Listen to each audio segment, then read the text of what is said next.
Hello বন্ধুরা, good morning. আজকে কি নিয়ে চলে এসেছে এই ঝুলার মধ্যে বলো তো? সবজি বাজার। দেখি কি এনেছে, আমি যা যা বলেছি সেইগুলো এনেছে নাকি দেখি। বরদেরকে বাজার করতে দিয়ে এক আর এনে দেয় এক। ওই দেখি এই ঝুলার মধ্যে কি কি আছে, সুন্দর ঢেলে দেখি।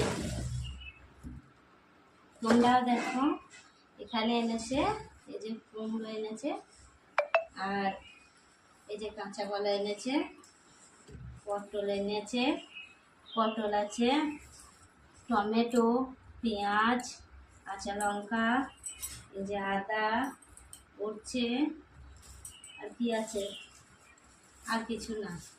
আর আমি আর কিছু আনতে বলিনি। আর আমার সব মোটামুটি বাজার আছে। আর আলু বললাম না, বাবারা দিয়ে গেছে, বাবারা 1 বস্তা আলু দিয়ে গেছে, আলু আছে। আর এই যে ডাঁটা বনিয়েছি, এখনো ফ্রিজে অনেক ডাঁটা, বেগুন, পটল সবই আছে।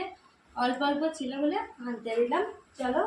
আর এখানে দেখো রসুন, দেখো কত, এখানে দেখো মাছ আনা হয়েছে, এটা রুই মাছ।